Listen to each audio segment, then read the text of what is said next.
In current electricity, we have come across many of the circuit and devices. Today, we are going to learn about potentiometer circuit. It is made up of a primary and a secondary circuit. In primary circuit, we fix the potential gradient, and secondary circuit is designed according to our convenience. That means if we have to measure the EMF of a cell, or we have to measure the internal resistance of a cell, or we have to compare the EMF of two cells. Potential gradient means potential drop per unit length. Now, coming to principle of working of potentiometer. For this, we have to understand the basic working of a potentiometer. For this, I have drawn the circuit. This is the cell which has a known EMF, and this is the cell which has unknown EMF. Now we can see here these two are connected to a galvanometer which will detect the direction of current. Now positive terminal here and negative terminal is here. Here also positive terminal and negative terminal. It is quite obvious from here that current I1 is flowing in this direction, that is anti-clockwise, and the current I2 is flowing in clockwise direction. This means that the galvanometer shows two deflections. It can show either deflection in left or deflection in right. Now, is it possible that it shows zero deflection, null deflection? Yes, of course it is possible. But when? It is possible when there is zero current. When is this possible? When potential difference is zero. And potential difference in this circuit can only be zero when EP is equal to E. That means the potential over here will be equal to potential over here. And this is done in the potentiometer. And this is called zero current device or zero energy wastage device. And due to this reason only, it is preferred as compared to voltmeter. You can see very well. If I am taking a voltmeter, I'll draw a basic circuit. See, if I am taking over here a wire, let it be of resistance 2 ohm, and I am passing here current, say 5 amperes, and I am connecting here a voltmeter in parallel. So some of the current will be drawn across the voltmeter. Let it be 0.5 ampere. So how much current over here? 4.5 amperes. So what will be the voltage over here? 4.5 into 2. That is around 9 volt, which is approximately equal to 10 volt, not equal to 10 volt. That means voltmeter cannot measure the exact value. It can only measure convenient value, approximate value. So we use potentiometer to measure the exact value. Now we will study about the working of primary circuit. That means how it sets up the or fixes up the potential gradient, which is the function of the primary. Now this is the primary circuit. This is your known EMF. This is the rheostat, and this AB, this I have taken a wire which is generally of constant tin or manganese, and it is of 400 centimeter roundabout, and it is mounted on a wooden board. So I have taken this of length L. I am representing here length L I am writing, and I am writing this RW. This means resistance of the wire, and AB is the total length of the wire. So the current I will be flowing from here positive terminal to negative terminal. Now I will be equal to, you can say here I is equal to how much? V is equal to IR. So I will be equal to your EP upon RH plus RW. So what will be V in the circuit? again V is equal to IR. So EP RH plus RW into RW. The function of primary circuit is to fix the potential gradient. Potential gradient K is equal to this V upon L. L means the length of the wire. So you can see here V is equal to KL. This means V is directly proportional to L. And this is the principle of working of potentiometer. That is, the potential difference is directly proportional to length of the wire. So on this principle the potentiometer works, and we have done the fixation of potential gradient. Now we will see the applications of potentiometer.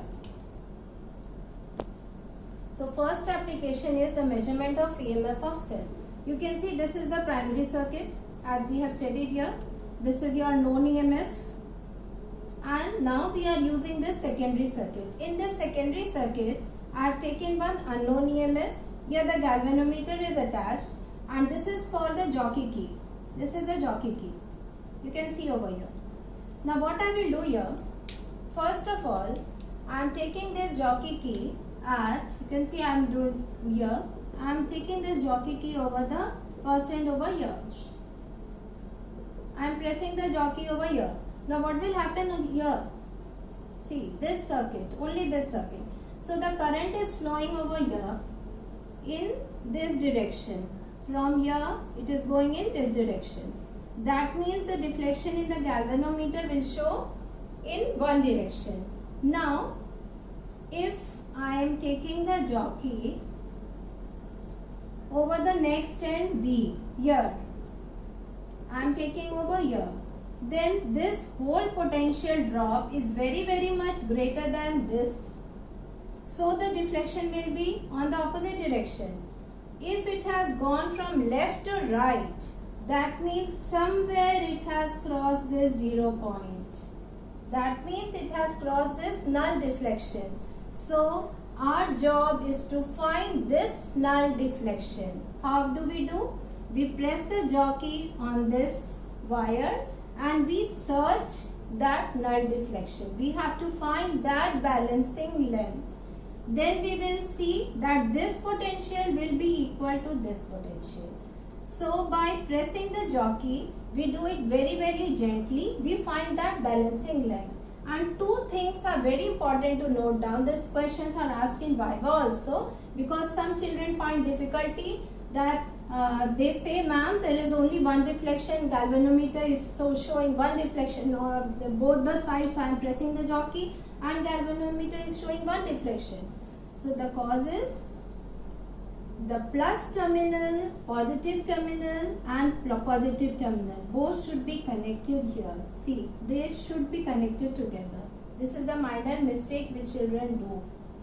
You have to be very careful. These two positive terminals should be connected together. Next, one important thing, the EMF of known cell should be greater than that of the unknown. So these two things you have to keep in your mind. Now, coming to this circuit, if I am taking this circuit in my mind, this part, now I have my balancing length. Suppose I am getting it over here, C point, I am getting the balancing length, and L is my balancing length. So this is your L is your balancing length, and this circuit I am taking. So what will be net EMF? Net EMF will be my VAC, potential drop over here, minus EMF over here. Why I am taking a minus? You remember KVL law? I am going in this direction, and current is also going in this direction. So I am taking a minus. What is now net EMF here? Because it is in balanced condition, it has shown zero deflection, so net EMF is 0. So E is equal to VAC. And what is VAC? VAC is your KL. Now you can see KL that is your potential gradient, we have already measured from primary circuit, and L we can easily measure through meter scale. So we have now determined EMF. So this is the way how we can determine EMF of a cell. Now next we will learn the measurement of internal resistance of a cell.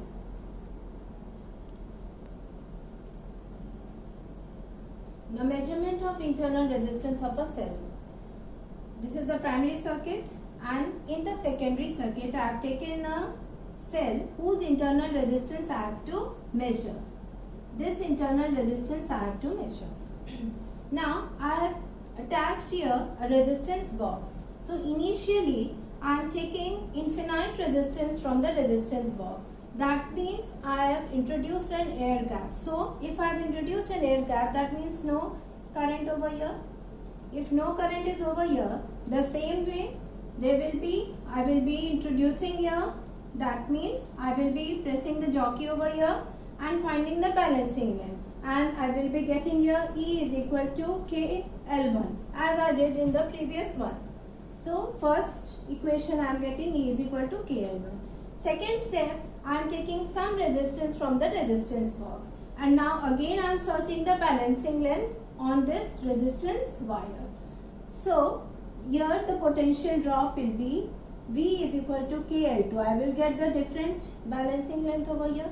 So now you can see I am having two equations over here.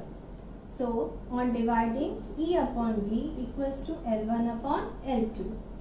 I want to introduce R because I have to find out internal resistance. We very well know that I equals to E R plus R. We know this. So E equals to I R plus R. R is your internal resistance and this is your external one. So I R plus R, V is equal to IR, L1 upon L2. This and this cancels. So on evaluating we get R plus R equals to L1 upon L2. So very easy now. RL1 equals to RL2 plus RL2 over here. We have to find this. Therefore, RL2 equals to RL1 minus L2. So, R will be equal to RL1 minus L2 upon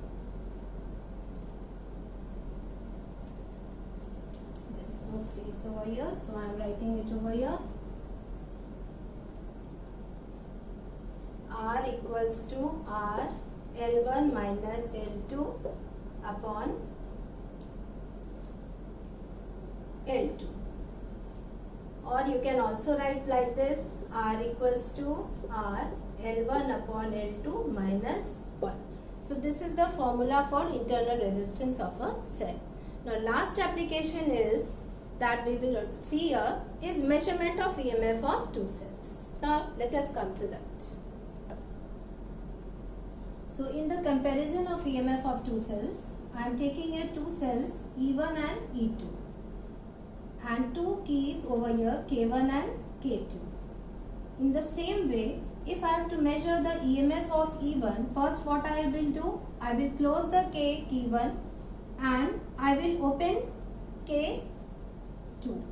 That means first I have to consider only the first circuit and find the balancing length L1. Now if I have to find the balancing length L1, the same procedure, I will move the jockey key over here and then I will get this E1 is equal to K L1. Next what I will do, I want the balancing length for E2. So I will press this key and put this open. So I will get here E2 equals to K L2. You know this is a constant which we have determined from the primary circuit. So equation 1, equation 2. Now what we will do? We have to compare the EMF. So E1 upon E2 equals to L1 upon L2.